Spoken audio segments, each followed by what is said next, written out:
என்னடி கோவப்பல மாதிரி முகம் செவந்திருக்கு? ஐயோ, நான் சாரி அழகா இருக்கான்னு கேட்டா திரும்பி கூட பார்க்காம அழகா இருக்குன்னு சொல்ற. எனக்கு புரிஞ்சு போச்சு, நீ வேற யார் கூடயோ லிங்க்ல இருக்க.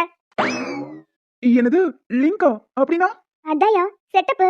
செட்டப்னா? ஓ, ஸ்டெப்னி. ஸ்டெப்னி அது கார்ல இருக்கும். ஓ, உனக்கு ஸ்டெப்னினா அர்த்தம் புரியாது. புரியலடி, அப்படின்னா என்ன? நீ சின்ன வீடு வச்சிருக்கேன்னு சொல்றேன். செல்லம், சின்ன வீடு இல்லடா, நல்ல பெரிய வீடா தானே உனக்கு கட்டி கொடுத்துருக்கேன். அடிங்க டாக்டரே, மூஞ்சி முகையெல்லாம் பேத்துருவேன். பரால நான் நினைச்சேயா இப்படிதான் ஏதாவது இருக்கும்னு. ஏய், என்னடி இருக்கு? இப்ப என்னதாண்டி உன் பிரச்சனை? நான் சாரி கட்டிட்டு வந்தனா ம், வந்த. உன்கிட்ட அழகா இருக்கான்னு கேட்டனா? ம், அதுக்கு தான் நான் அழகா இருக்குன்னு சொல்லிட்டேனே. அழகா இருக்குன்னு சொன்னேன், ஆனா என்ன திரும்பி கூட பார்க்கல. நான் அழகா இருக்கனா இல்லையா, என்ன கலர் புடவை கட்டியிருக்குன்னு கூட உனக்கு தெரியாது. அதெல்லாம் தெரியும்டி, ப்ளூ கலர் சாரி. என்னையா நக்கலா? என்ன சமாளிக்க பாக்குறியா?